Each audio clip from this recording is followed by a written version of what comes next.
Buenos días a todos y todas. Les damos la más cordial bienvenida a nuestro primer Congreso Científico Escolar de la Universidad de Valparaíso, Ideas que Movilizan Cambios, organizado por la Facultad de Ciencias, el Programa Propedéutico UNESCO y FID, y Programa PASE de la Universidad de Valparaíso. Queremos solicitarles, antes de iniciar esta jornada, que enciendan sus cámaras para que el equipo técnico pueda capturar un registro fotográfico de esta jornada.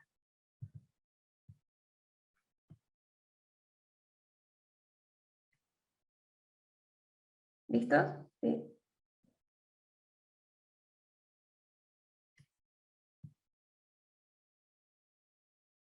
Para facilitar el desarrollo de este congreso, les invitamos nuevamente a ver el siguiente video de presentación y a seguir las instrucciones que se darán a conocer.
Muy bien, entonces nos invitamos a todos y todas a que puedan renombrarse, siguiendo el ejemplo que se mostró en el video y tal como nosotros los tenemos registrados, ¿cierto?, los participantes de esta jornada. Recordarles además que deben silenciar sus micrófonos, solo quedarán encendidos los micrófonos de los expositores al momento de presentarlos y de exponer su investigación. Para comenzar queremos iniciar esta jornada saludando a las autoridades y participantes que hoy nos acompañan. Señor Carlos Becerra, vicerrector académico, señor Osvaldo Bizama Calcia, director general de pregrado, Daniela Román Cárcamo, coordinadora de la unidad APA y coordinadora ejecutiva del pregrado, Sergio Balbontín, coordinador de vinculación con el medio, Esteban Maldonado, coordinador del programa Propedéutico B, Alejandra Campbell, coordinadora ejecutiva del programa PASE de la Universidad de Valparaíso, Valesca Muñoz, coordinadora del componente de preparación en enseñanza media del programa PASU B, docentes asesores de la Universidad de Valparaíso, profesores patrocinadores de los establecimientos educacionales de la red PASE del Valle de la Concagua, profesionales y estudiantes de los distintos establecimientos presentes, tengan ustedes muy buenos días. Para dar inicio a este congreso, el vicerrector académico, señor Carlos Becerra, nos dirigirá algunas palabras. Muchas gracias. Un gusto en saludarla y saludarlo. Muy buenos días. Primero quiero iniciar, ¿cierto?, agradeciendo por su participación, por la organización inicialmente, a la Facultad de Ciencias, ¿cierto?, al programa PAUSE, a los propedéuticos, general al equipo de la Vicerrectoría Académica, por supuesto a los establecimientos educacionales y a los y las estudiantes que han participado en este trabajo, ¿cierto?, y que siguen participando en él hoy día en esta gran actividad de la que estamos participando, ¿cierto?, en el primer Congreso Científico Escolar de la Universidad de Valparaíso. Creo que en un tiempo tan complejo como que nos ha tocado vivir en los últimos años, ¿cierto? Tanto estallido social como pandemia, hemos relevado el desarrollo de las tecnologías, de la ciencia, en áreas tan importantes como la que estamos abordando en este congreso, donde la Universidad de Valparaíso tiene un gran desarrollo, ¿cierto? Y puede seguir potenciándolo en este contexto también, y ojalá podamos seguir trabajando en temas interdisciplinarios para nosotros de gran relevancia, ¿cierto? El área de la ciencia, el desarrollo que tiene la universidad en ciencias, articulándolo hoy día con los temas principales, ¿cierto? Ciencia de la salud, medio ambiente, ecología, astronomía, análisis de grandes volúmenes de datos. Como institución, ¿cierto? Hemos avanzado en estas áreas, tenemos programas interdisciplinarios como el doctorado en Ciencia e Ingeniería para la Salud, estamos desarrollando programas, ¿cierto? En análisis de datos, en grandes volúmenes de datos, tenemos nuestra unidad de medio ambiente y sostenibilidad de la universidad creada durante este año, que trabaja en esta línea y por supuesto todo el trabajo desarrollado también por la Facultad de Ciencias, en Ciencias Básicas, ¿cierto? O las bases de las ciencias para el desarrollo de tecnología. Así que creo que como institución también es muy importante en lo que estamos desarrollando hoy día en el contexto de colaboración con los establecimientos educacionales, colaboración, ¿cierto? En ese sentido también, como lo destacaba anteriormente, desde la Facultad de Ciencias, desde distintas disciplinas que cultiva la universidad, pero también pensando en el futuro de nuestras y nuestras estudiantes, esperando que ustedes en algún momento también sean nuestros y nuestros estudiantes, y que conozcan también, además del desarrollo que han realizado en esto, toda la importancia que tiene la Universidad de Valparaíso como una universidad pública, estatal y regional en el desarrollo de todas estas líneas y sobre todo de la ciencia. Insisto, han sido tan relevantes el desarrollo de las ciencias, de las tecnologías, del área de la salud, del medio ambiente, de la astronomía, en tiempos en los que hemos vivido estos últimos años. Destaco, por ejemplo, hoy día la Universidad de Valparaíso aparece en el ranking de I más D más I más E como novena a nivel nacional, de innovación, cierto desarrollo, investigación, emprendimiento, como novena a nivel nacional. Hoy día aparece en el Mercurio, lo destaco, ¿cierto? Porque es un gran logro para la universidad en el desarrollo de todas estas líneas. Por lo tanto, para nosotros fue una excelente noticia, amanecimos con una buena noticia, me gustaría también trasladársela para que ustedes también comprendan en ese contexto que están participando en una de las universidades, insisto, públicas, regionales, pero que está en la vanguardia a nivel nacional. Así que agradezco su participación, agradezco todo el trabajo que han realizado, espero que sea una jornada muy importante hoy para ustedes, ¿cierto? También para el futuro de todos nosotros, de nuestro país, de la universidad, de ustedes mismas, ¿cierto? Y ustedes mismos. Creo que son instancias relevantes de desarrollo, de aprendizaje, de compartir experiencias. Todas estas actividades, estos congresos también son muy importantes para compartir experiencias, conocer otras iniciativas, ¿cierto? Y poder, insisto, ir potenciando el trabajo interdisciplinario, multidisciplinario, sobre todo en el desarrollo de la ciencia en sus distintas áreas y cómo puede aportar en los distintos ámbitos que hoy día se van a trabajar. Muchas gracias, insisto, para nosotros como institución es un buen día, les quiero trasladar esas buenas noticias, somos de los más relevantes a nivel nacional en el desarrollo de estas áreas, así que solo los quería dejar con eso, agradecerles su participación y que tengamos una muy buena jornada. Muchas gracias por sus palabras y por estas buenas noticias, ¿cierto?, que nos comparte esta mañana. El programa de asesoría a la investigación científica escolar tiene como objetivo apoyar a estudiantes de enseñanza media en la realización de proyectos de investigación en 3 ejes de contenido: ciencias de la salud, medio ambiente y ecología, astronomía y análisis de datos, y aportar a la formación científica escolar, contribuyendo de esta manera a una cultura científica ciudadana. Para profundizar en este programa, queremos dejarlo también con el coordinador de vinculación con el medio, señor Sergio Balbontín, quien también dará a conocer algunas palabras en esta jornada. Ahí estoy. Hola a todas, a todos y a todes. Buen día. Sé que aquí en esta actividad tenemos personas que están en distintas latitudes de la región, así que eso ya es bastante particular. Ya han dado estas nuevas maneras de hoy día vincularnos. Creo que tenemos prácticamente gran parte de la región en este momento acá, gente que está del Valle de la Concagua, de acá de la costa, yo estoy en Quilpué, ¿ya? Me parece interesante de relevarlo primero, la posibilidad que nos dan estas nuevas maneras de relacionarnos, sobre todo en estos tiempos que han sido bastante difíciles. ¿Ya? Eso lo primero. Saludar a todas las estudiantes y estudiantes de los colegios que están acá presentes, a sus profesoras y profesores que han estado de manera inclaudicable durante todo este periodo trabajando con mucha perseverancia. Y por supuesto, a quienes hacen posible que todo esto ocurra. Me refiero al programa PASE y a todas las autoridades de nuestra universidad, acá representadas por nuestro vicerrector, Carlos Becerra. Tenemos al director general de pregrado también, a Osvaldo Bizama, profesionales PASE, así es que eso es lo primero que quiero señalar. Luego, hacer una pequeña presentación acá respecto de la experiencia. ¿Ya? ¿Se ve bien o no? Jocelyn. Sí, sin problema. Ya. Básicamente aquí lo que quiero relevar son algunos datos que creo nos permiten poner en contexto esta experiencia. Estamos en este primer Congreso Científico Escolar que para nosotros como Facultad de Ciencias, en esta actividad de colaboración y de cooperación con el programa PASE y propedéutico, realmente como primera experiencia ha sido para nosotros muy exitosa, ¿ya? Y sobre todo en este contexto, voy a relevar nuevamente el contexto en el que nos encontramos, un programa que se inició con estas asesorías científicas escolares por allá por el mes de junio, buscando principalmente interesar a los escolares en ciencia y en este contexto histórico que estamos viviendo, ¿ya?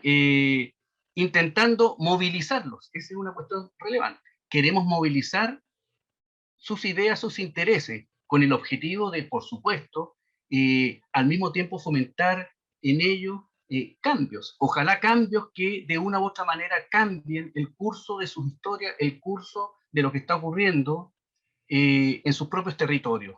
¿Ya? ¿De qué manera nosotros entonces como universidad fomentamos estos intereses, estas vocaciones que nos permitan movilizar estos cambios en sus territorios, en sus vidas, en sus comunidades? Ese es un primer elemento que quiero destacar. Entonces, una vez que hicimos la convocatoria, recibimos 37 proyectos que se presentaron, 77 escolares participaban de esos proyectos. Al finalizar este proceso, después de prácticamente 5 meses de trabajo entre junio y octubre, 16 proyectos culminaron este proceso. 24 escolares terminaron el proceso también. Estos escolares me refiero que están comprometidos en estos proyectos. Es importante destacar este producto final, ¿ya? Estos proyectos finalizados y escolares que terminaron, porque junto con eso está toda la actividad y la presión propia del sistema escolar y con todos los compromisos que tienen. Entonces, el que hayan llegado a esta etapa final realmente es fruto de la perseverancia, fruto de la responsabilidad y fruto también de una serie de factores que posibilitaron eso. Y en ese sentido, vuelvo a reiterar a los estudiantes y las estudiantes que participaron, a sus profesoras y profesores que estuvieron allí. Estuvieron allí de una u otra manera colaborando, tutoreando este proceso. Y por qué no decirlo, a todos los asesores y asesoras de nuestra universidad que colaboraron en este proceso. Es decir, una triangulación que creo yo fue bastante exitosa. De los proyectos que se presentaron, que fueron aglutinados en 3 grandes áreas temáticas, salud y ciencia, análisis de datos y astronomía, medio ambiente y ecología, se presentaron inicialmente 22 proyectos, 8 terminaron, digamos, el proceso final. Los temas, esto es súper relevante para para el conocimiento de todos quienes estamos en este momento en este congreso. A propósito de las ideas que movilizan, intereses, ¿cuáles son los intereses, en este caso, de los estudiantes por investigar, por problematizar? ¿Cuáles son los intereses por saber un poco más? En el área de la salud y la ciencia, por ejemplo, temas de salud mental, que están asociados muchos de ellos al tema de la pandemia. El tema de la alimentación, el tema propiamente de la pandemia y el virus, respecto de qué son los virus y de una u otra manera cómo estos están en nuestras vidas, en nuestro ecosistema. En análisis de datos y astronomía se presentaron 4 proyectos y 2 terminaron el proceso final. Temas de interés, basura espacial, detección de exoplanetas, ¿ya? Temas muy sofisticados, ¿eh? Y que la verdad es que nos llamó mucho la atención, ¿ya? El interés y el tipo de temas que aparecen, que por supuesto fueron luego orientados por nuestros asesores y asesoras. En temas de medio ambiente y ecología se presentaron 11, terminaron 6, y los intereses particularmente están relacionados con temas acerca del océano, la contaminación, especies marinas, plantas medicinales, sobre todo plantas endémicas, y la relación de las plantas medicinales con el tema de la salud. Es una relación bien especial también y que nos permite también hacer esta interdisciplina, trabajo de carácter más integral. Contaminación química, el efecto de los aerosoles, por ejemplo, ¿ya? Este es el marco más o menos de los intereses que presentan los estudiantes en estos proyectos que se presentaron en este proceso, en estas asesorías científicas. Y aquí aparece más o menos importante de tener en cuenta, por cierto, es los temas de interés, ¿ya? Y cómo la salud y la ciencia, digamos, arrasaron en términos de intereses.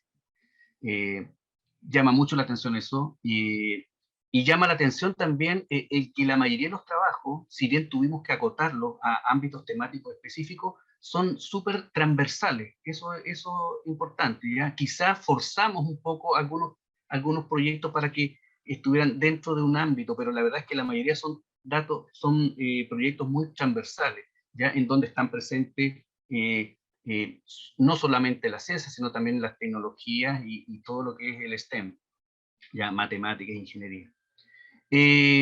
Importante destacar que cuando nosotros elaboramos la propuesta inicial, habíamos convenido que íbamos a tener una reunión por cada etapa del programa. Eso involucraba 5 reuniones. 5 reuniones en que se iban a reunir con nuestros asesores. Finalmente el promedio de reuniones fue 10. Se hicieron 2 reuniones promedio mensuales, pero también hay casos en que los estudiantes se estuvieron reuniendo con las asesorías semanalmente, ¿ya? Lo que significó una cantidad de tiempo importante disponible para este programa, no solamente de los estudiantes, sino también de sus tutores y también de nuestros asesores científicos. Destaco que 6 colegios fueron los que respondieron a esta convocatoria, ¿ya? Tenemos el Colegio Mannheim, el Colegio Esperanza, Bicentenario de Yayay, Bicentenario de Panquehue, Pedro Aguirre Cerda y Politécnico América. Colegios que de una u otra manera, si los pudiéramos ver espacialmente, unen prácticamente desde la costa hasta la cordillera. Eso es súper interesante a través del Valle de la Concagua. ¿Ya? Felicito a los colegios que están ahora presentes, a sus estudiantes y sus profesores. Destaco también a las profesoras y profesores que, como dije antes, se presentaron con sus colegios, con sus estudiantes, Mónica, Valeria, Leslie, Claudio, Miriam, Marcela, Carolina, Ricardo, Verónica, que son profesoras y profesores de estos colegios que acabo de señalar. Destacar, por supuesto, a nuestros asesores y asesoras científicos. Estamos hablando de investigadores e investigadoras de nuestra facultad, en las diversas áreas, desde la neurociencia, la estadística, la astronomía, la fisiología, biotecnología, ecología, química. Así es que muy agradecido de nuestros asesores y asesoras, que son asesores que hoy día están, digamos, investigando en temas de vanguardia, y por tanto tuvieron la disponibilidad y el tiempo de aportar a la educación científica escolar. Eso lo vuelvo a reiterar, y mi agradecimiento. Si es que hay alguno de los que está acá, me parece que hay una asesora que no está aquí en la imagen, ¿ya? Y las disculpas del caso, ¿ya? Pero son 13 en total, ¿ya? Esta es una imagen que saqué de nuestras primeras reuniones, ¿ya? Por allá por junio, donde teníamos sobre 40 personas y estudiantes que estaban en estas reuniones, donde estábamos ya planteándonos cuáles eran los desafíos que teníamos por delante en este programa, ¿ya? Finalmente, reiterar todo el apoyo del programa PASE en la coordinación y todo lo que ha significado este trabajo que hemos realizado durante este año. Destacar que el trabajo colaborativo siempre tiene buenos resultados cuando hay colaboración, cuando hay cooperación. Destacar también la perseverancia y la responsabilidad de todas las y los estudiantes que han participado. Creo que eso es súper importante, y dependemos de ello para que este tipo de programas y proyectos resulten. Finalmente, señalarles, y esperamos que esta imagen que está acá, a modo de metáfora, digamos, dé cuenta un poco de este resultado final, en que exitosamente creo yo que estamos culminándolo. Ahora estamos en una etapa en la presentación de los proyectos que de una u otra manera, creo yo, vienen a refrendar todo lo que hemos venido trabajando durante este semestre. Y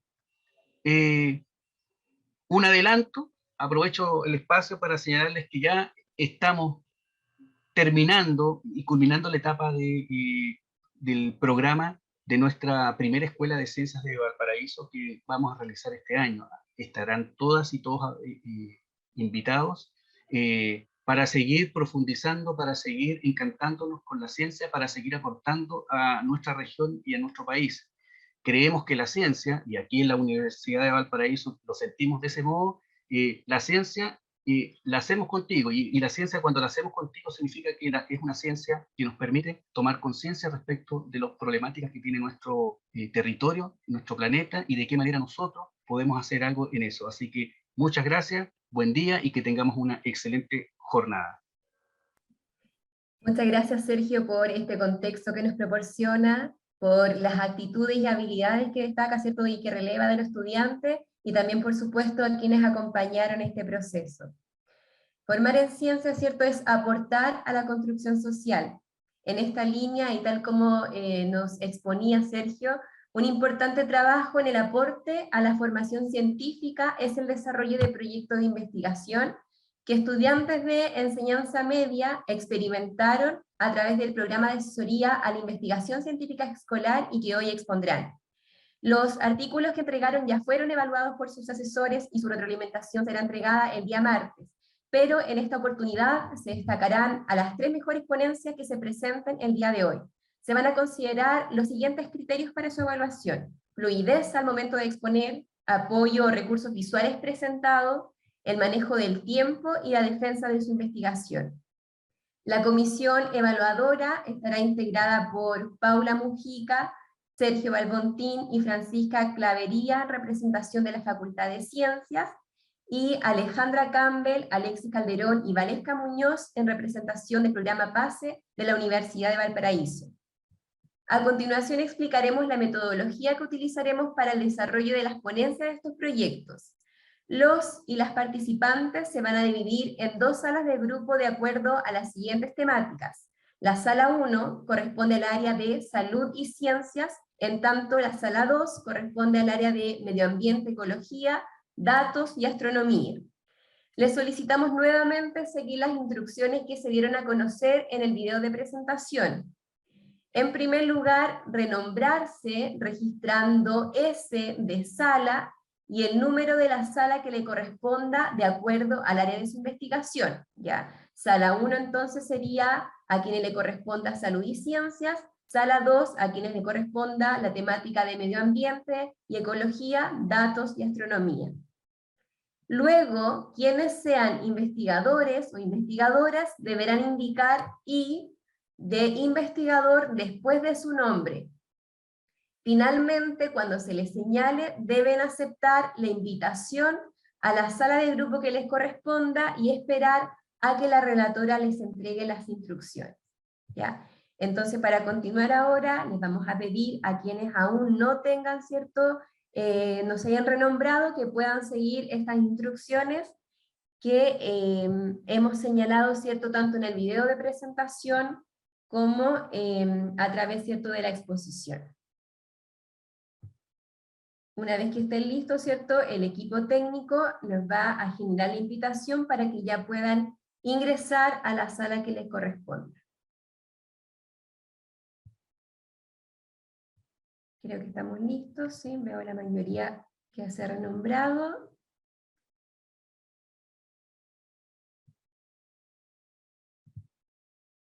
¿Sí?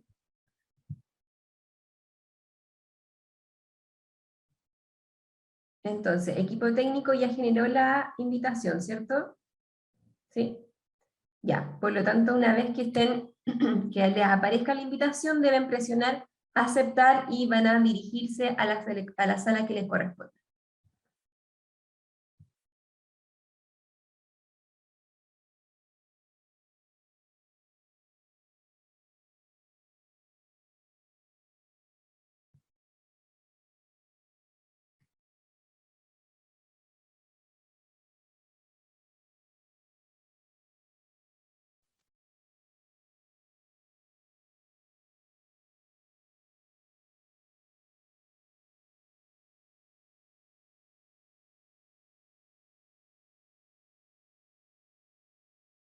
Buenos días, le damos la bienvenida a la sala número 2, ¿Qué tal, chicos? Medio Ambiente y Ecología, Datos y Astronomía. Vamos a esperar 2 minutos para que los y las invitadas puedan ingresar para dar inicio a las ponencias.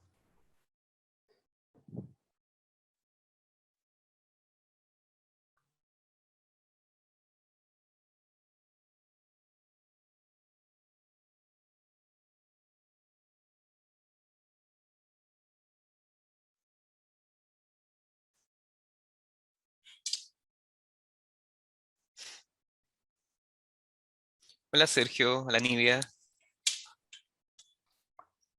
Hola, hola. Hola, ¿Cómo buen vas? día. Aquí estamos en pleno trabajo, así que entre que uno se para, vaya para acá. ¿Te entiendes? Vale. Nidia siempre encerrada, lleno de cuadernos, libros y todo, ¿no? ¿Qué dijo Alonso? Nidia, que siempre te veo entre medio de cuadernos y libros acá a tu mano derecha, siempre ahí en el estante lleno de libros y cuadernos. Espérate que me salí. Siempre, siempre. ¿Pudiste resolver el problema? Está silenciado. Lo que pasa es que la profesora Paula ¿Mm? había liderado unos proyectos en el grupo, en la sala 1, entonces quería ella ver si es que podía pasar a esa sala. Ya. ¿Y está acá todavía? Al parecer no. Creo que no, No, ¿no? no se salió. Ya. No, está listo. Ok.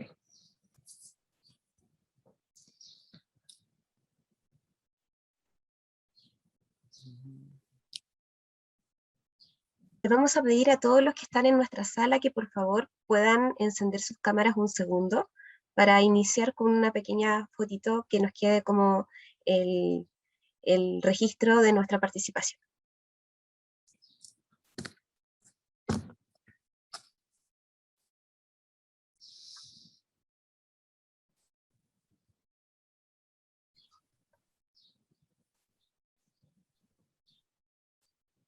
Listo, ya estamos con la fotito. ¿Ya les Ahí parece si parece que, comenzamos? parece que faltaron algunos que querían sacarse Faltaron la foto. algunos. La repetimos, no hay problema. Los invitamos entonces a que puedan encender sus cámaras. ¿Sí? ¿Estamos? Ya, vamos. 1, 2.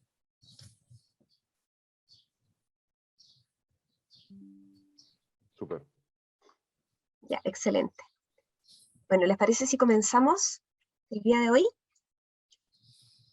Después de todo, ¿qué es un científico entonces? Es un hombre curioso que mira a través del ojo de una cerradura de la naturaleza, tratando de saber qué es lo que sucede. Con esta frase de Jacques-Yves Cousteau, damos inicio a las ponencias correspondientes al área de medio ambiente y ecología, datos y astronomía. Cada expositor contará con 15 minutos para dar a conocer su investigación. Luego se habilitará un espacio para preguntas de 5 minutos posterior a la presentación. En primera instancia, preguntas que formulen los y las participantes a través del chat, y luego los interrogantes que proponga la comisión evaluadora. A continuación, presentaremos la investigación del área de datos y astronomía. Nuestra primera ponencia tiene como título La basura espacial y su riesgo para el futuro de la humanidad. El investigador es Jordan Porras, estudiante de tercero medio del Colegio Esperanza. Su docente asesor V es el doctor Eduardo Ibar. La profesora patrocinante del establecimiento educativo es Ricardo Álvarez.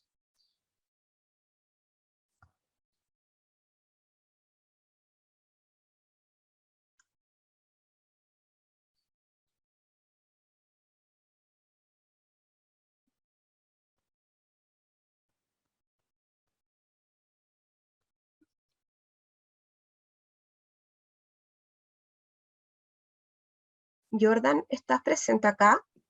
Sí, aquí mismo. Ah, ya. Esperamos tu presentación, Jordan. Ok, ¿al tiro? Sí. Ah.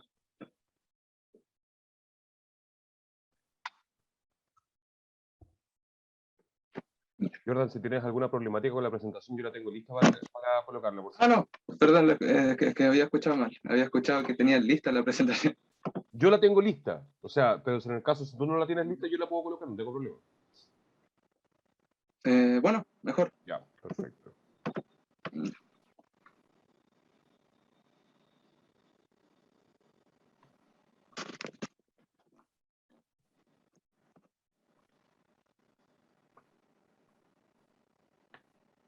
Un segundito.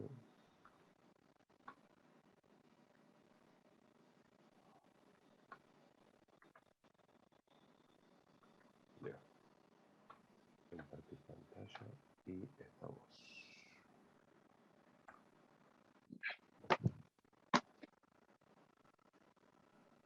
Empiezo entonces, ¿cierto? Escuchamos, Jordan. Primero que nada, buenos días. Creo que ya me escucharon, pero me llamo Jordan Porras, soy del Colegio Esperanza de Quilpué, del tercero medio C. Estuve con el asesor, el doctor Eduardo Ibar, y mi profesor, que también me ayudó bastante, el Ricardo Álvarez, mi profesor de física. La siguiente. El siguiente PPT.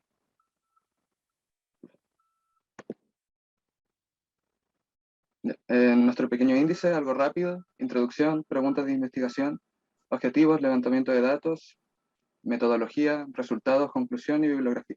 Algo rápido. Primero que nada, introducción. La siguiente. Primero que nada, del comienzo. Todo empezó en un contexto de Guerra Fría. La Unión Soviética logra posicionar el primer satélite en órbita en 1957.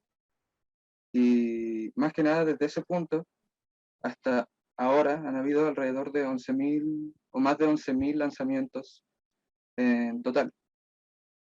Alrededor de 7.200 satélites aún están en órbita y solo 4.300 están activos. Pero actualmente, o por lo menos los últimos años, ha habido un aumento muy grande en esa cantidad de lanzamientos. La siguiente, por favor. Al ver el gráfico, nos damos cuenta que en el año 2020, en comparación al año 2019, se triplicó la cantidad de lanzamientos realizados. Esto se debe principalmente al desarrollo en el ámbito comercial del espacio. Compañías como Starlink, OneWeb o incluso Amazon han estado desarrollando bastantes proyectos centrados en el desarrollo espacial. Pero nos vamos a centrar principalmente en uno que sería Starlink. El siguiente, por favor. Starlink, para quien no lo conozca, es un proyecto propuesto por SpaceX, o más que nada, desarrollado por Elon Musk. Lo que propone Starlink es que intenta hacer que en todas las zonas del mundo haya internet. ¿Cómo se logra esto? Pues con una gran cantidad de satélites. Starlink ya tiene alrededor de 12.000 satélites aprobados y plantea llegar a solucionar, llegar a plantear 30.000 más, lo cual genera 42.000 satélites, que multiplica por 10 la cantidad de satélites que ya están en uso. Ahora, la siguiente. Antes de seguir hablando sobre ese tema, vamos a hablar un poco de la basura espacial. La basura espacial es, en simples palabras, cualquier objeto creado por el hombre o cualquier cosa que sea creada por el hombre que esté orbitando el espacio que ya no esté en uso. Puede variar desde un satélite que ya no esté en uso o cascarones de lanzamientos hasta fragmentos de dos colisiones. Y vamos a hacer un pequeño énfasis en esos fragmentos. La siguiente, por favor. Los fragmentos de basura espacial, y de hecho una de las razones por la que la basura espacial es un problema, es debido a esto. Como hay basura espacial en el espacio y no la podemos maniobrar de buena manera, estas en cierto punto pueden llegar a colisionar. Estas colisiones generan generan fragmentos, unos pedazos pequeños de basura espacial que pueden llegar a colisionar con otros satélites más. Actualmente hay alrededor de 34.000.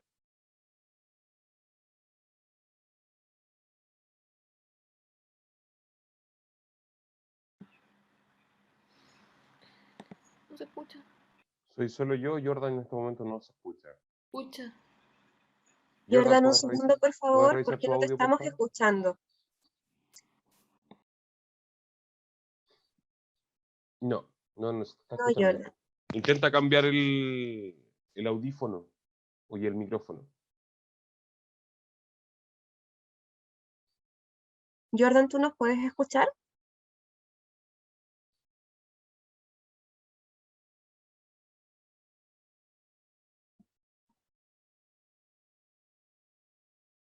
Jordan.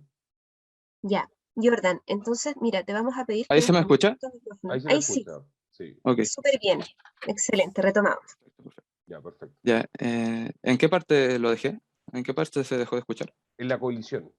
A En lo que ver, genera la colisión. Ok, cuando dos satélites colisionan, estos generan ciertos fragmentos. Estos fragmentos suelen ser un poco peligrosos porque de por sí ya en la actualidad hay bastante.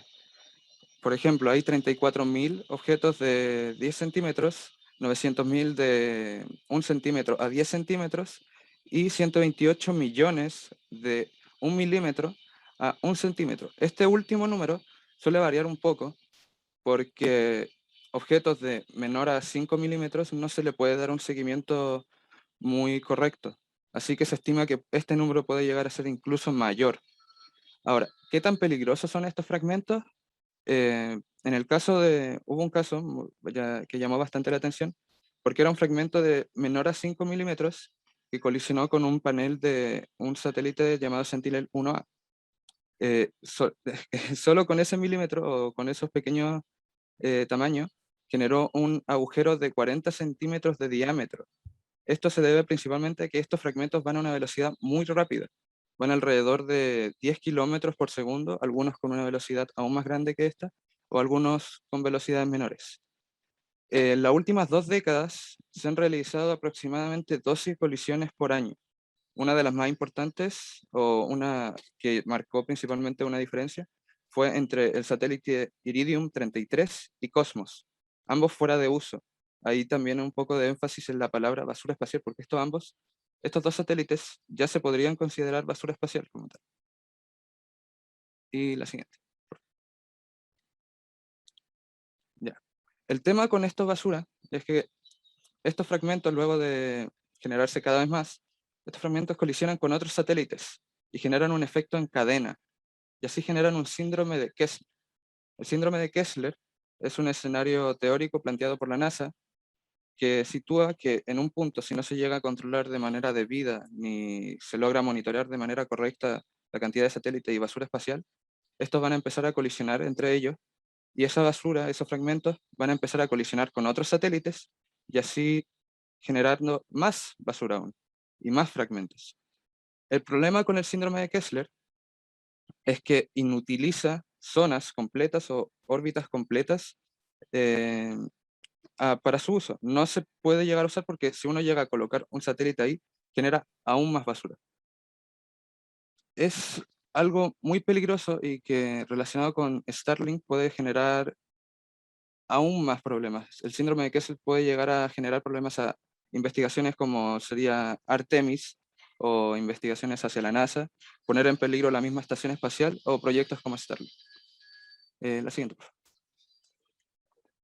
Ya, pero principalmente, ¿cuáles serían como nuestros ámbitos? ¿Cómo podríamos, primero que nada, evitar futuras colisiones? Esto se podría, primero tenemos que discernir entre 3 puntos. Tenemos que ver la basura espacial, porque también es un problema que se tiene que evitar y de hecho posiblemente sea lo más peligroso dentro de las colisiones. Los fragmentos y el monitoreo de los satélites actuales en uso. Esas son 3 formas, o por lo menos 3 ámbitos donde tenemos que buscar soluciones. Eso puede ser a través de limpiar la basura espacial, monitorear de mejor manera los satélites que ya están en órbita, y investigar y ¿cómo se dice esto? Identificar de manera completa la cantidad de fragmentos que hayan en ciertos puntos.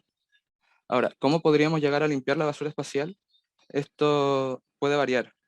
Puede ser desde una malla que la tome y la traiga hacia acá, hasta usar roce y acelerar su reintegración a la atmósfera. Ahora, como énfasis en lo último que mencioné, de reintegrar o acelerar el retorno de estos satélites a la atmósfera. Esto es muy clave, porque si logramos usar el roce como nuestro eje principal, podríamos crear ciertos dispositivos para que esa reintegración sea más acelerada y el satélite vuelva y se termine quemando en la atmósfera. La siguiente. En general, ¿cuáles serían como nuestros objetivos? Sería evitar posibles futuras colisiones en cadena que lleguen a generar un síndrome de Kessler, acelerar la reintegración de los satélites a la atmósfera, ver posibles soluciones o dispositivos que generen o que ayuden a hacer posibles estos objetivos, y aumentar el roce de los satélites en el espacio. Ahora, la siguiente. Y la siguiente. Ahora, hice harto énfasis en el roce, pero no lo expliqué de manera correcta. Y es que el roce, por lo menos en este caso, va a ser la interacción de los satélites que tenemos en el espacio con las partículas que ya hay en él. Porque en el espacio hay ciertas partículas de distintos elementos, pero no son muchas, por lo que el efecto que se produce de roce es muy menor. Pero si de cierta forma lográramos aumentar este efecto de roce, estos satélites se reintegrarían más rápido en los satélites que, por ejemplo, ya no estén en uso. La siguiente. Ahora, antes de seguir con eso, vamos a estimar un poco cómo podría llegar a afectar Starlink. Con un total de 12.000 satélites, también quiero añadir que las mediciones que tenemos no son exactas, son aproximadas porque no se logró encontrar las mediciones exactas. Con una altura de alrededor de 7 metros, que sería como el panel junto con el dispositivo de abajo, la longitud lo usamos como el movimiento, en un movimiento rectilíneo uniforme, en un recorrido de como 5 años, con una velocidad aproximada entre 8 a 9 kilómetros por segundo. Eso por otro lado tenemos en una altitud donde van a estar situados principalmente estos satélites de 400 kilómetros a 700 kilómetros. Este último número igual varía un poco, porque en ciertos satélites van a estar por debajo de los, por arriba, perdón, de los 300 kilómetros. Bueno, en general, el volumen de los satélites más el volumen de las áreas afectadas que vamos a tener, nos da que el 0,022%, 0,020% del espacio de esa área, perdón, va a estar usada por este satélite. El tema, y es que suena un número muy pequeño, pero en verdad un número muy grande. Desde el mismo número se podría llegar a estimar que la probabilidad de colisiones entre uno de estos satélites, a grosso modo no tan medianamente, se podría llegar a estimar que la probabilidad de que estos satélites colisionen es de 1 entre 4.900 aproximadamente, o por ahí, lo cual suena un número, como ya dije, muy pequeño, pero en verdad un número muy grande. La mayoría de colisiones están alrededor de 1 entre 20.000, 1 entre 10.000, y eso ya son casos preocupantes. Lo siguiente. Pero, ¿cómo llegamos a solucionar eso? La siguiente. Nosotros nos quisimos centrar principalmente en 4 propuestas. La primera es sobre aumentar la densidad directamente de la atmósfera, vaya, y de la zona en la que estén en ese momento, pero no sería muy útil y podría llegar a ser contraproducente incluso para el clima o el medio ambiente. Es una solución muy buena, pero igual la quisimos añadir porque dentro de términos funciona. La propuesta número 2 y propuesta número 3 siguen un principio muy parecido, y es que queremos aumentar el área de impacto con las partículas para que estos disminuyan la velocidad de forma más rápida. Como ya mencioné, con fuerza, con roce y todo eso, con estas cosas, las partículas van a tener mayor área donde poder impactar y va a disminuir la velocidad más rápido. Estos dispositivos serían más que nada en caso de emergencia y se activarían cuando el satélite ya no esté en uso. Lo que sí cabe recalcar que el problema que tienen estos es que como se aumenta el área de impacto con las partículas, también puede llegar a aumentar la probabilidad de colisión con otros satélites. Pero eso es un tema que se tiene que ver aparte porque falta más investigación en ese punto. Y la propuesta número 4, que no pude encontrar ninguna imagen referencial, es literalmente por así decirlo, un cañón o un satélite que se encargue de disparar partículas a los satélites o la basura espacial para que esto se reintegre más rápido. Más que buscar un área o incrementar el área, vamos a aumentar el impacto directamente por cada satélite. El problema es que esto tal vez podría llegar a ser muy caro, muy difícil y tal vez muy lento, porque tendría que ir manobrándose de satélite por satélite y la carga necesaria o el tamaño del satélite para que sea funcional tal vez debería ser muy grande, por lo que puede llegar a ser muy costoso en comparación a la propuesta número 2 o propuesta número 3. La siguiente. Ahora, ¿qué otras propuestas se han planteado? Encontré muchas propuestas, de hecho diría que encontré más de 50 propuestas planteadas por organizaciones, la NASA o la ESA, pero quise centrarme más que nada en estas dos porque que seguían como más los principios básicos. Primero que nada, la vela de Orbit tiene un principio muy parecido al de la tela o el del globo, que busca aumentar el impacto con partículas, pero en este caso con la radiación solar. El problema es que la vela de Orbit tiene que ser muy grande, demasiado grande en comparación al satélite. De hecho, si ven la imagen, se van a dar cuenta que la vela en comparación al satélite es muy grande y eso aumenta muchísimo la calidad o la probabilidad de colisión con otros satélites y hay que imaginárselo en un contexto de tal vez 12.000 satélites que ya están aprobados. Así que es un tema bastante preocupante. Ahora, la misión E.Orbit es un dispositivo multifuncional. Tiene más que un dispositivo como tal, es una misión completa. Busca reutilizar los satélites a través de tal vez añadirle ciertos dispositivos para volver a utilizarlos, reparar ciertos satélites que estén en órbita que no se puedan volver que se le haya roto algo, tal vez por una colisión con un mismo fragmento. O también, y al final de su vida, cuando ya esté a punto de su vida útil acabarse, tiraría una malla, tomaría uno de los satélites que ya no tenga ningún tipo de uso y lo reintegraría a la órbita junto con él y se quemarían en la órbita. El problema con este último es que lo mismo que en la opción número 4, y tal vez en este caso aún más, que puede llegar a ser muy costoso. Y la multifuncionalidad puede que llegue a ser un problema a la hora de realizar todo, porque puede que todo sea aún más lento. Y la siguiente. En general, nosotros, al ver todas las propuestas y todo lo que vimos anteriormente, las opciones que nos parecieron más acertadas o por lo menos más cercanas era el globo, la vela y la misión E.Orbit. ¿Por qué? La misión E.Orbit nos pareció muy buena idea porque es una idea que ya se está desarrollando, ya tiene su avance, y también cabe recalcar que es multifuncional, o sea, tiene variedad de opciones. El problema es que, como ya mencioné, puede llegar a ser muy caro y también muy lento en comparación a la vela y el globo. La vela y el globo lo quisimos mencionar como opción también porque pueden llegar a ser en un futuro opciones muy factibles y muy baratas, porque solo bastaría con un dispositivo pequeño que se activa en el momento de que se acabe la vida útil del satélite y ya. El tema es que falta más investigación y profundizar más en el tema, como saber el tamaño de esta vela o el tamaño del globo necesario y cómo sería la ingeniería de este dispositivo y ese tipo de cosas. Así que falta más que nada desarrollo en esas cosas. La siguiente, por favor. En conclusión, en base a todo lo que vimos, creo que es necesario que se busque o que por lo menos ya se empiecen a generar ciertas propuestas que eviten un posible síndrome de Kessler. Se necesita algo rápido y algo que logre una, ¿cómo decirlo? Una solución al problema. Más que nada falta ver cómo van a ser las propuestas que ya están y tal vez desarrollar otras propuestas que en un futuro pueden ser mejores que las que ya se están desarrollando actualmente. Propuestas como dice ahí, propuestas como la tela y el globo podrían ser opciones factibles y baratas para responder a la problemática. Y como ya mencioné, solo requerimos que se investiguen más y profundizar más en las mismas. Y eso más que nada. Un gusto y si tienen alguna pregunta.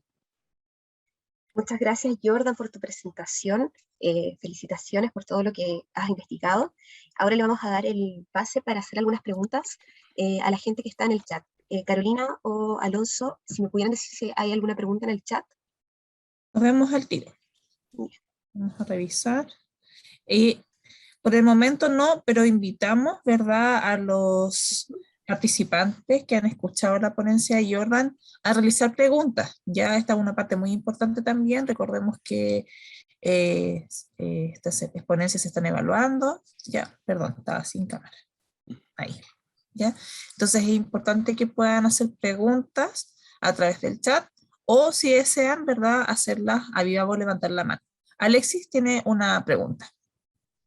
Hola Jordan, felicitaciones, muy claro y un tema que además también me gusta conocer con mayor profundidad, así que fue muy grato escucharte. A ver, ¿cuánto tiempo Gracias. tenemos disponible para la 5 sección de minutos. preguntas? 5 5 minutos, ah, ya voy minutos. Tenemos súper al 5 grano.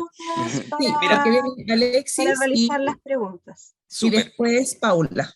Ya, mira, una pregunta, no me queda claro más o menos cuál es la dimensión, así que uno la pudiera posicionar como a escala humana conocida. ¿Cuál es la dimensión de un satélite? ¿Es como el tamaño de un camión, de un automóvil? ¿Es más Eh, pequeño? ¿Cuál es el tamaño más o menos como para pensar también en esta vela, en ya. esta, imaginarla? Se refiere al satélite, a los Starlink, más que nada, ¿no? Sí, claro, claro, claro. Los satélites de Starlink usualmente son pequeños, de hecho se consideran CubeSat. El problema es que con el panel el tamaño de los satélites aumenta mucho. Pasa de como, a ver, tal vez más grande que un auto, tal vez a lo largo, pero no en ancho, por así decirlo. En ancho es como 1 metro, como máximo. Súper.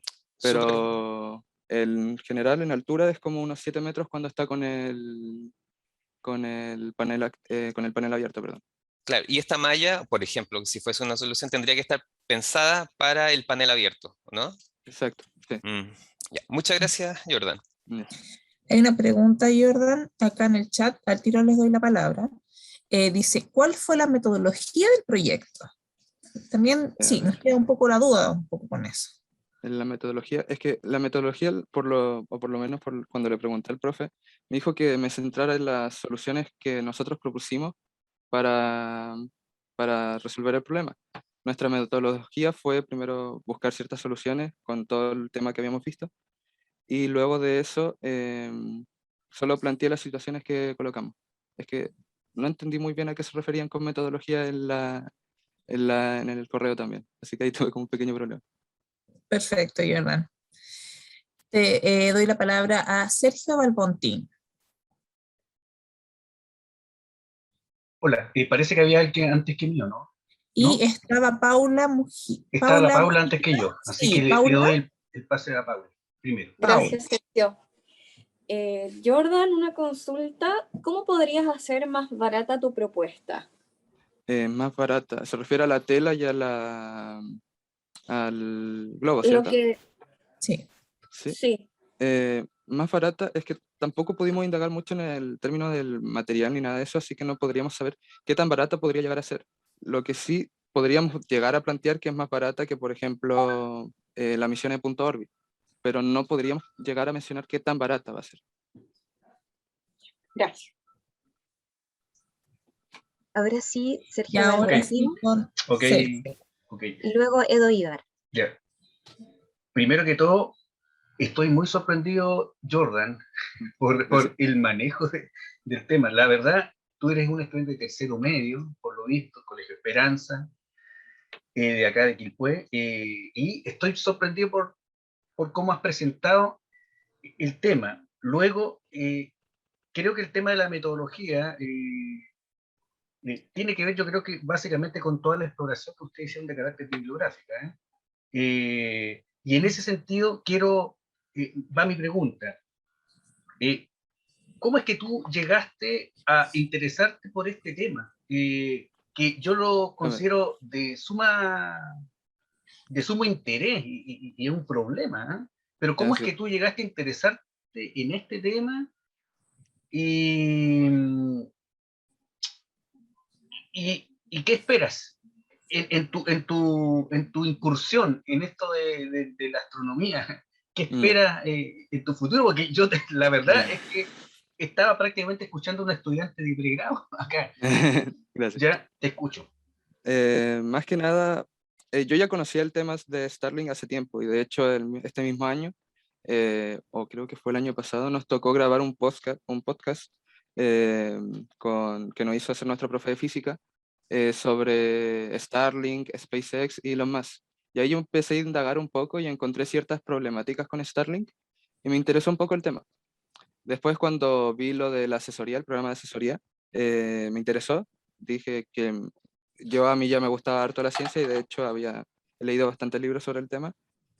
Y me interesó, dije tal vez pueda aprender a empezar a investigar y ese tipo de cosas. Y entré y intenté ver cuáles eran las posibles investigaciones que podría llegar a hacer. Y quise centrarme primero que nada en la investigación espacial. De hecho, la primera idea que había tenido no era de la basura espacial ni nada de eso, sino que de la luz, de cómo la luz de los entornos afecta la investigación espacial. Pero en base a eso empecé a desarrollar otra idea y tal vez me quise centrar más que nada en los satélites. Y ahí empecé a desarrollar lo de Starlink. Y después, cuando le mencioné lo de Starlink al profe Eduardo, él como que me guió más un poco y me tiró más para el ámbito de basura espacial que solo Starlink. Ahora, Carolina, le damos el paso a algunas preguntas. Sí. Felicitaciones. Ahí estás, Andrea, no te veía. Por tu trabajo, ¿verdad? Y al igual que la ponencia anterior, invitamos a los participantes a realizar preguntas de esta interesante exposición.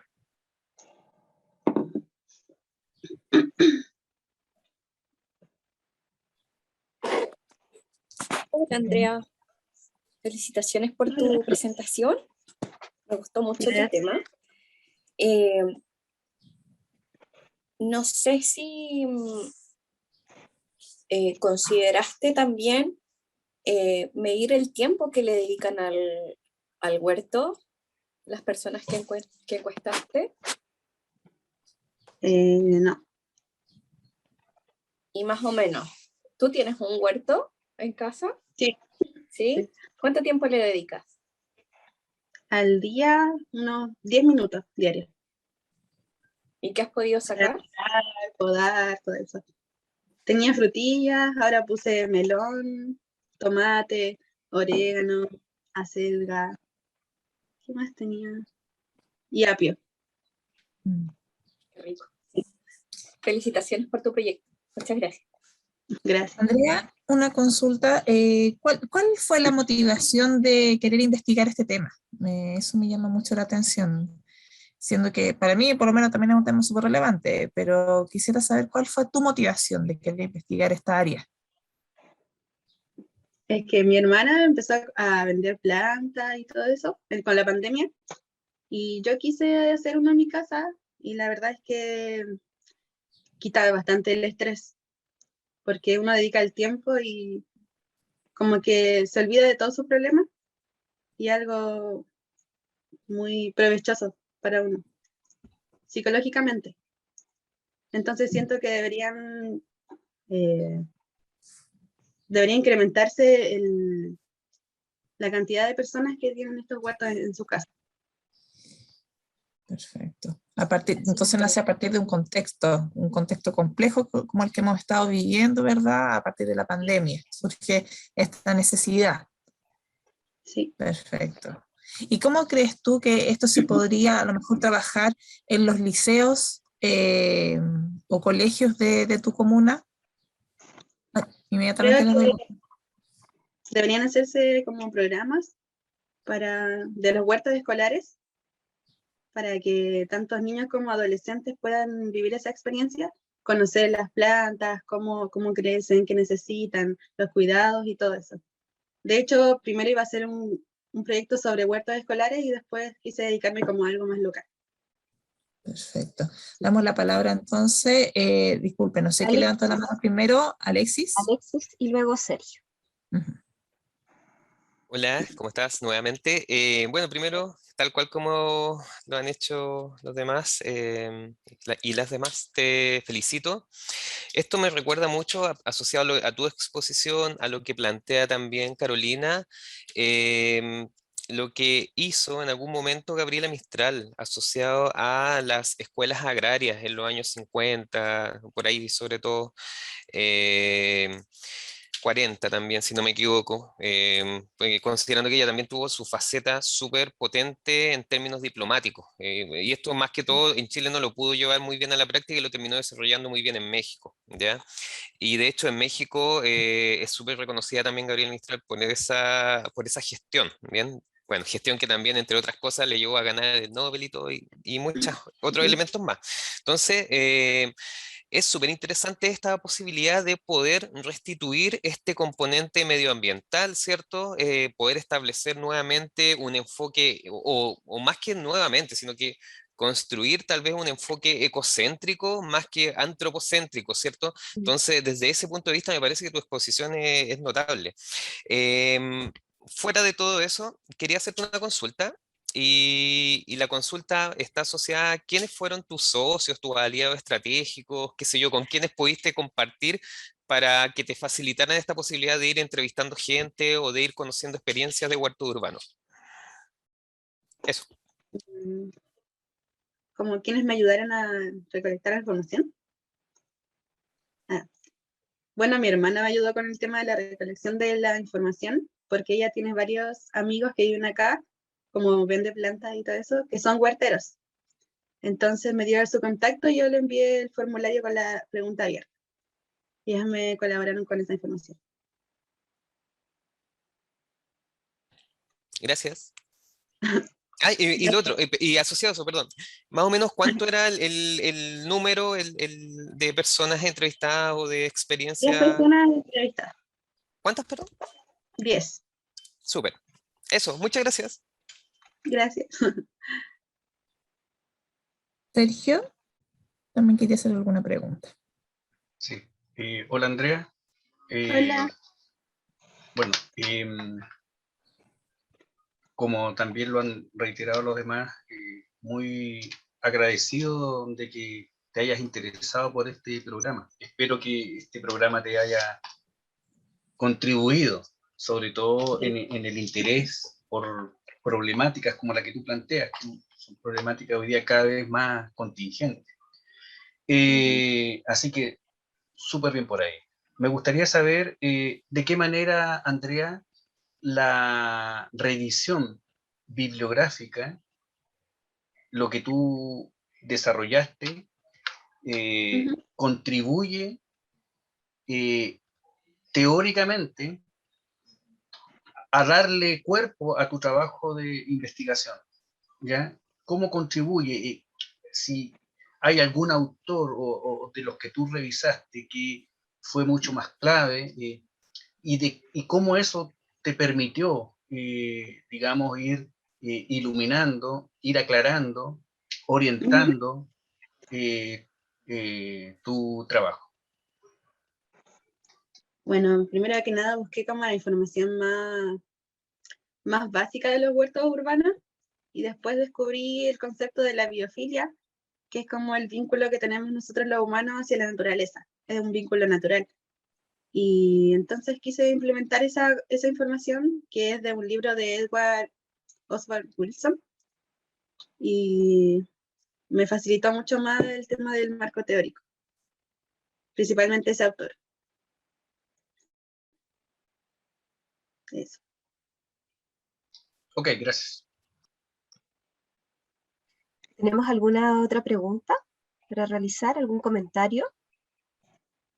Más que nada, le iba a comentar a Andrea, quizás que empiece a lo mejor a averiguar, no sé si es averiguar, le llaman también los baños de bosque, ¿ya? Y no es por un concepto romántico, sino que porque también los bosques, ¿verdad? La naturaleza, en este momento no recuerdo el concepto, pero sí emiten ciertas sustancias que nos hacen, ¿verdad? Que estemos más relajados. ¿Ya? Tiene un concepto más técnico, pero es importante que a lo mejor quizás, como te interesa esta temática, puedas ir investigando un poco acerca de los beneficios de la naturaleza, el contacto con la naturaleza, ¿verdad?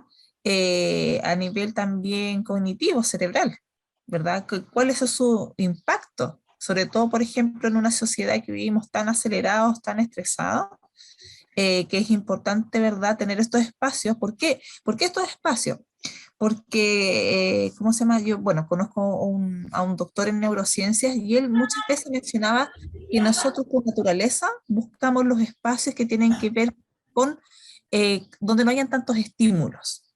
Un estímulo, por ejemplo, es la ciudad, donde tenemos los semáforos, las luces, los autos y todo, pero el otro estímulo o la otro espacio, ¿verdad?, de tranquilidad, y por eso nos vamos de vacaciones a esos lugares generalmente, donde hay bosque, donde hay campo, porque no tenemos esos estímulos. Y nuestra mente, ¿verdad?, se puede volver a conectar, ¿ya? Entonces es importante a lo mejor, viéndolo como te planteaba el profesor Sergio Balbontín, cuáles son a lo mejor esos componentes de lo científico que generan y se producen, ¿verdad?, esos efectos que se producen, ¿verdad?, en nuestro cerebro y que provocan esta sensación de tranquilidad y de bienestar. Eso, más que nada.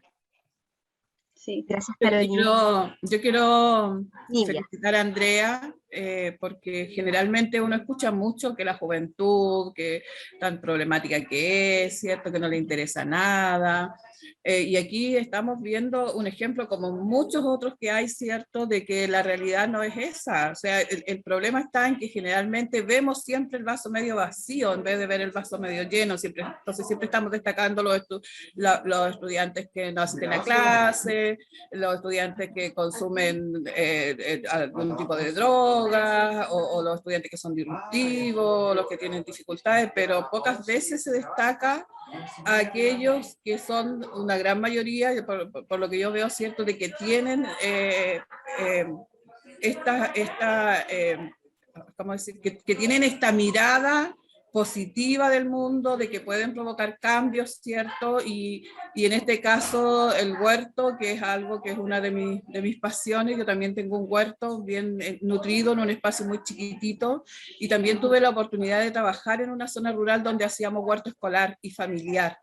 Entonces, ¿cómo las escuelas empezaron a pavimentarse? Yo no sé si la realidad es de tu escuela, Andrea, pero ¿cómo empezaron a pavimentarse? ¿Cómo empezaron a desaparecer las áreas verdes de las escuelas? ¿Cómo empezaron a desaparecer los árboles de las escuelas? Porque yo estudié en una escuela que tenía mucha vegetación, y resulta que ahora trabajo en un liceo que prácticamente, bueno, hemos rescatado áreas verdes, pero cuando llegamos acá a esta escuela, casi todo estaba pavimentado. Entonces, ¿cómo poder crear un ambiente más propicio para el aprendizaje, más cercano, acercándonos más a la naturaleza? y no solamente del tenerlo para que lo miremos, sino del involucrarnos en hacer estos espacios verdes, ¿cierto?, con los estudiantes, donde sean responsables de cuidar un arbolito, de cuidar una plantita, que vean todo su proceso y después, ¿cierto?, la satisfacción que este trabajo, este cuidado que yo les di, cómo la naturaleza me retribuye, ¿cierto? El fin de semana yo cosecheaba, el fin de semana coseché porotos verdes, veo como el zapallo está creciendo enormemente y tiene ya flores, y eso a uno le da una satisfacción muy especial. Y así como nos lo da a nosotros que lo amamos, yo creo que al resto de las personas también el hecho de ver un espacio verde, florido, ¿cierto? Porque no es solo verde, la naturaleza tiene miles de colores, eso también llama no solamente a los vegetales, sino que también a los animalitos, los pajaritos, despertar con el canto de las aves en plena ciudad, es un privilegio, ¿cierto? Y así que por eso, Andrea, yo no quería pasar este momento para felicitarte y ojalá que sigas impactando en otros adolescentes, en tu familiar, en tus amistades, y ojalá se pueda seguir esta actividad propaganda. Sí. Muchas gracias, Nuya. Muchas gracias, Andrea. Se nos acabó el tiempo de las preguntas. Andrea, muchas gracias por recordarnos la importancia de conectarnos con la naturaleza y cómo a través de ella también nos conectamos con nosotros mismos. Muchas gracias por tu presentación. Gracias a ustedes. Ahora vamos con nuestra tercera ponencia. El título es El efecto de los aerosoles en las plantas. Investigadores Benjamín Baeza, Sebastián Ovalle y Sebastián González, estudiantes de tercero medio del Liceo Bicentenario Yayay. Asesor docente V. Doctora Marcela Sarr. Profesora patrocinante del establecimiento educativo Leslie Arancibia. Benjamín, ¿expones tú? Voy a hablar primero yo y luego van a hablar mis compañeros. Ya, perfecto, te escuchamos. Ya. Primero, estoy nervioso. No, un saludo a todos los presentes y espero que disfruten de nuestro proyecto. Cambio. Para empezar, es bien conocido que los aerosoles son un producto que se llevan usando hace mucho tiempo y que además causan un gran daño a nuestro planeta, y ese daño ha aumentado por cada año. Y este daño se debe por los clorofluorocarbonos, que se tratan de compuestos que están en múltiples lugares, como en los refrigerantes y aerosoles, siendo uno de los principales causantes del famoso calentamiento global. Estos aerosoles han perjudicado masivamente tantos aspectos de nuestro planeta, como el cambio de temperatura y el derretimiento de los glaciares. Y aquí, como se ve en las fotos, la foto de la izquierda, arriba a la izquierda, se muestra el planeta Tierra desde 1979.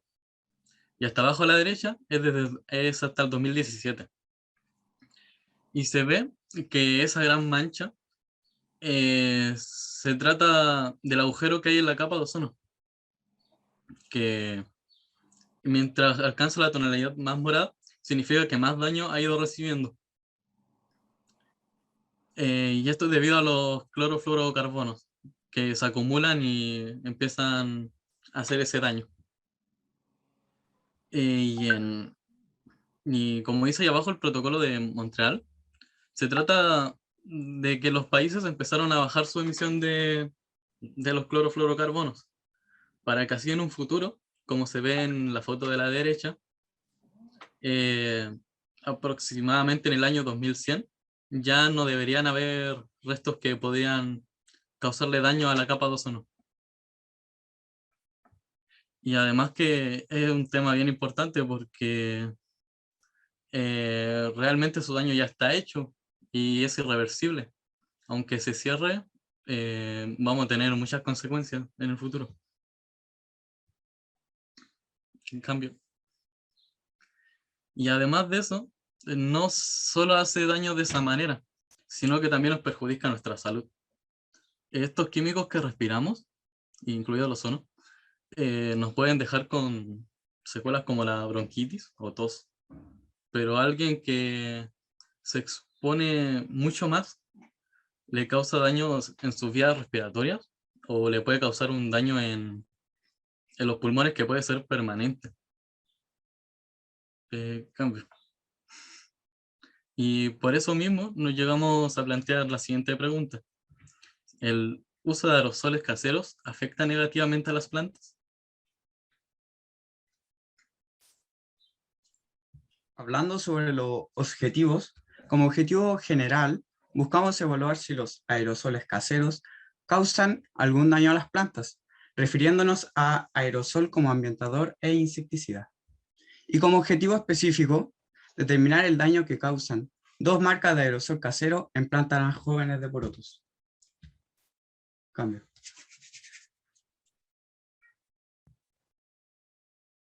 Para la metodología de nuestro experimento, desarrollamos una serie de pasos los cuales yo explicaré a continuación. Hicimos una prueba con una muestra de 30 porotos, los cuales se encontraban cada uno dentro de un vaso plástico con tierra de hojas. Aquí en la presentación está la imagen de cada vasito con cada muestra. Para esto hicimos una muestra con 30 porotos. De estas muestras solamente logramos que pudieran germinar 7, pero desgraciadamente una de ellas murió. Tras 2 semanas de haber germinado, fueron trasplantadas a tierra, en donde tras 43 días de crecimiento, que transcurrieron entre el día 1 de septiembre hasta el 13 de octubre. Luego del tiempo transcurrido y de tener 6 plantas sanas, dividimos en 3 partes nuestra muestra. 2, las cuales se vieron sometidas a ser rociadas con Raid matamoscas y mosquitos, otras 2 con ambientador spray sapolio, y 2 muestras de control, a las cuales no se les aplicó ningún tipo de aerosol. Ahí en la foto de la derecha se ve el ejemplo de qué aerosoles utilizamos. Otro factor que es importante en nuestro experimento es el uso de papel alusa alrededor de todas y cada una de las muestras. Esto lo hicimos con el fin de que un factor que podría ser muy determinante, como lo es el viento, no juegue un papel importante. Esto debido a que si habían ciertos días en los que estuviéramos realizando las observaciones, el viento podría causar que el aerosol aplicado se desprendiera. En la siguiente imagen se muestra cómo fue que envolvimos las muestras en una especie como de caja de papel alusa para cumplir la función anteriormente mencionada. También cabe destacar los días en los que se realizó la aplicación de estos aerosoles. Los días fueron los siguientes. El primer día fue el miércoles 13 de octubre, el segundo día fue el viernes 15 de octubre, el tercer día fue el miércoles 18 de octubre y el último día de rociado fue el miércoles 20 de octubre.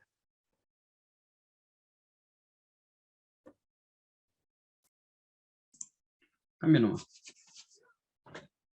Hablando un poco sobre los resultados, las plantas sometidas al tratamiento con aerosol tuvieron diversos tipos de daños.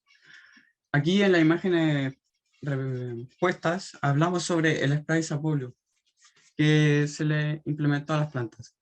Las plantas que fueron sometidas al spray sapolio fueron levemente dañadas, generando manchas cafés en una de sus hojas viejas, por la parte baja de la planta, y también fue dañada un poco de su tallo. Pero cabe decir que ninguna de sus hojas nuevas fue dañada. A continuación mostraré los resultados del spray Raid. Siguiente, por favor. Aquí, las plantas sometidas al Raid presentaron daños graves en sus hojas, como lo podemos apreciar en la imagen, al igual en su tallo, pero vimos diferencias de tonalidades de manchas oscuras, al igual que manchas muy claras, indicando que tuvieron y sufrieron un daño severo.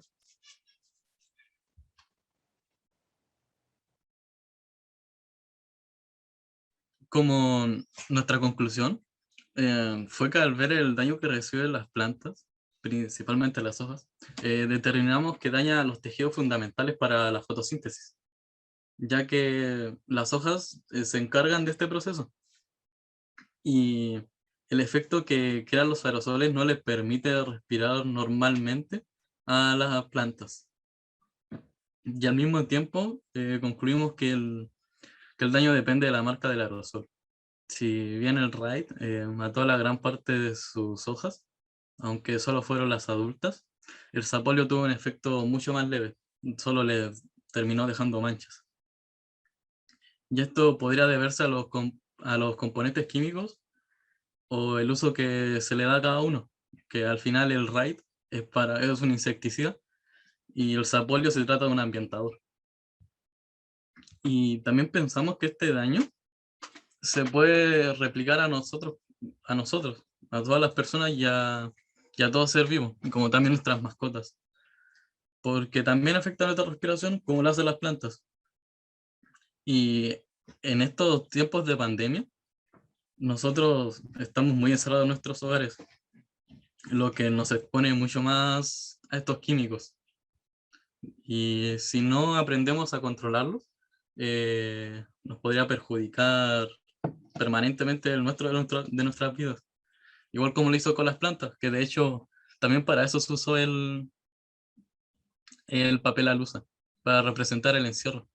Y que no se fueran los aerosoles de esa zona. En cambio. Y eso para el futuro, buscamos realizar con mayor cantidad de plantas nuevamente el experimento para tener muchos más resultados. Y también con mucho más aerosoles, aunque sean del mismo tipo, pero de otras marcas. Y eso. Gracias por escucharnos.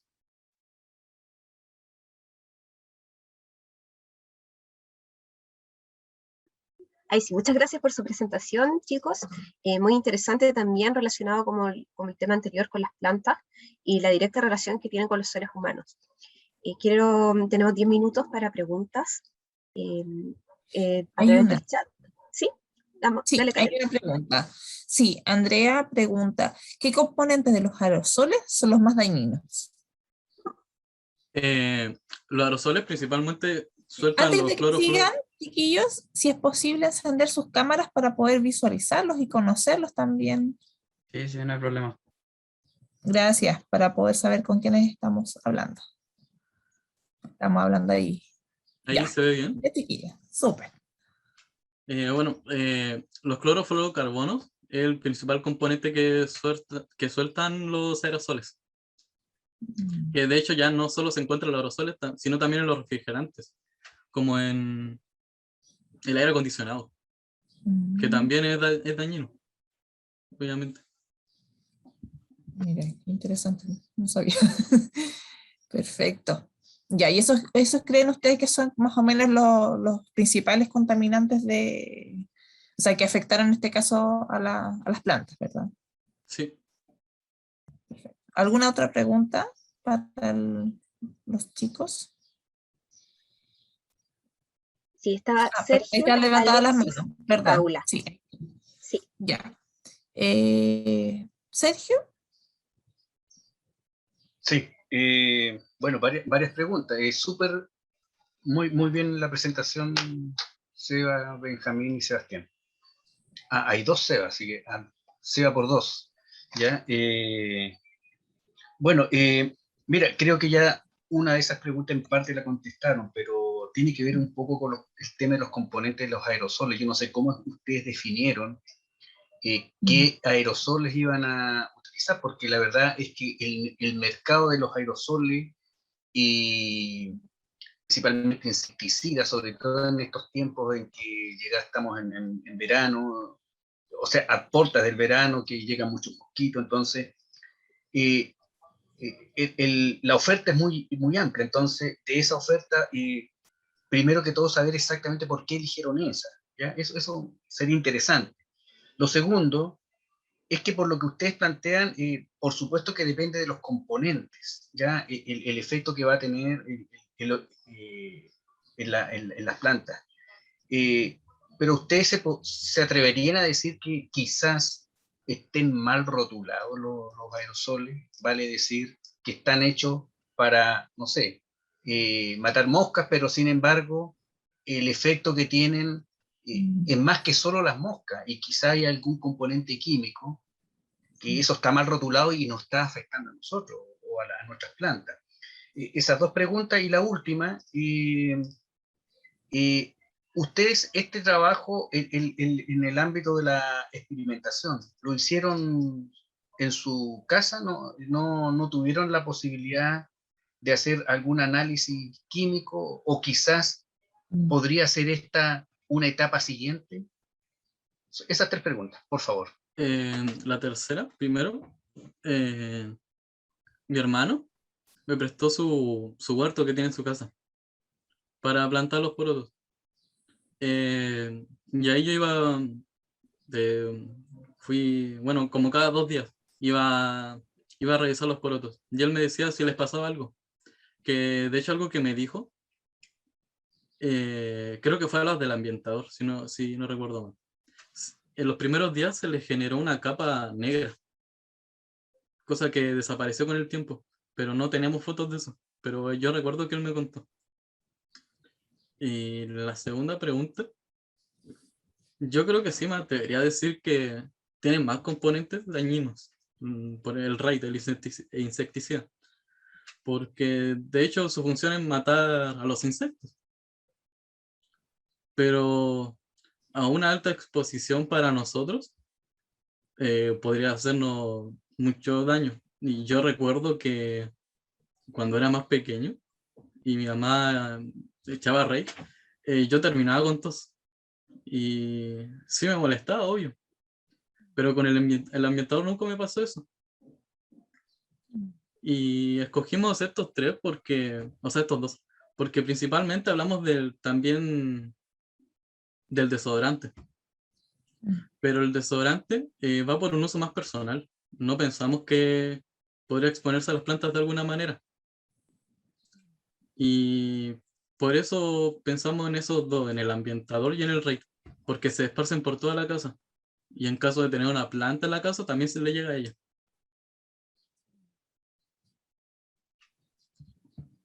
Gracias. Alexis. Sí, felicitaciones a los tres expositores también. Estuvo súper a la altura el tema que expusieron, así que maravilloso, es grato escucharles. Bien, más que todo, bueno, un comentario y una pregunta. Primero, me parece súper interesante el estudio asociado a los aerosoles, y también que hayan puesto esta posibilidad de hacer una evaluación dicotómica, ¿cierto?, entre un aerosol ambiental y un insecticida. Segundo, me parece que esta investigación da para mucho. O sea, podrían, por ejemplo, haber partido con un análisis comunicacional de cómo se van creando esta fobia a los insectos, ¿cierto? Cómo se va instalando esto en la mente de las personas para generar estas necesidades, ¿cierto? Desde el ámbito, no sé, pues, psicológico, o desde el estar al día, ¿cierto?, con lo que está sucediendo, o qué sé yo, ¿cierto? Entonces, podría tener como esta investigación, proyectándola, la imagino como en distintos niveles, como un análisis primero sociocultural, ¿cierto?, del fenómeno, de la utilización de aerosoles, hasta llegar a los efectos, ¿ya? Ese es como comentario. Y tal vez como pregunta, ¿cómo distribuyeron sus tiempos, ¿cierto? ¿Cómo organizaron su tiempo ustedes como estudiantes escolares, ¿cierto? Con responsabilidades también, para llevar a efecto esta investigación. Eso.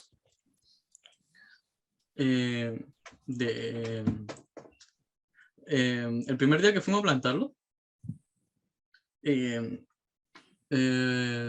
bueno, no recuerdo ahora mismo, pero bueno, fuimos a plantarlo y luego de eso teníamos que esperar las 2 semanas para que empezaran a germinar.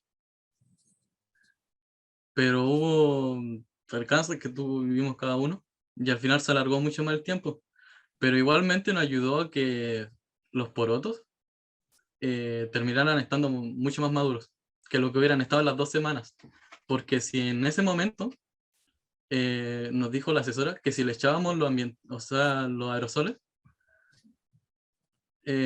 puede que los porotos hubieran muerto inmediatamente, porque eran plantas demasiado débiles. Así que igual fue algo bueno que nos atrasáramos con el tiempo, para que los porotos terminaran haciéndose más fuertes y tuvieran hojas más maduras, estuvieran saliendo las nuevas, y así pudiéramos ver cosas que tal vez no hubiéramos visto si lo hacíamos antes. Tengo una duda también de por qué, no sé si lo preguntaron, pero no me quedó muy claro, de por qué eligieron ese ambientador y ese insecticida. Porque por lo menos de repente, quizás como decía Alexi, uno podría irse por los que son más usados, justamente para conocer el impacto. Por ejemplo, a veces de los más usados son Glade o Arom, como los más populares. Sapolio no lo había escuchado nunca, pero también quizás es importante lo que estoy mencionando en el sentido de que decir, la gran mayoría de las personas o un grupo de personas tiende a usar este tipo de aerosoles comunes en casa, ¿verdad? Y son los que son más contaminantes, pero eso obviamente es una conclusión apresurada. Pero también sería interesante que pudieran a lo mejor más adelante poder profundizar un poco en ello, de cuáles son los que son más utilizados, al igual que el RAID, cuál de ellos. El otro día salió un aerosol que lo compré yo, que decía orgánico, pero era para matar bichos, no sé qué tan orgánico es. Pero igual es interesante la lógica que hay detrás, ¿ya? Y saber cómo se pueden proyectar ustedes y quizás ver la parte más de lo científico en cuanto al análisis propiamente tal de los componentes de cada aerosol. Esas son palabras mayores, pero igual sería interesante que quizás se lo pudieran poner como una meta. Hablando eso aparte de los más usados, sí pensamos en eso de, claro, el RAID y el ambientador son los que más se usan en la casa, pero nunca pensamos en la marca que vamos a usar, sino solo fueron los que encontramos, por eso lo usamos. Muchas gracias, Benjamín. Yo creo que nos dejaron a todos un poquito pensando en esto de cómo compramos el producto publicitario que nos dice que no daña nuestras mascotas, que no daña nuestras plantas, y en realidad no nos dedicamos como a comprobar su efectividad real o el impacto real que tiene en el medio ambiente. También recordar que todos los seres vivos tenemos como nuestro lugar en la naturaleza, por lo tanto estos insectos, estos bichitos que a veces matamos con tanto terror, como decía Alexi, este video que nos infundieron un poco de los insectos, también son necesarios para que todos coexistamos y podamos vivir y continuar con nuestro planeta. Entonces también ahí un poco cuestionarnos el uso de estos pesticidas cuando no son necesarios. Muchas gracias, chiquillos, los felicito por su presentación. Ahora vamos a ir con un break de 10 minutos y nos reencontramos con nuestra siguiente ponencia.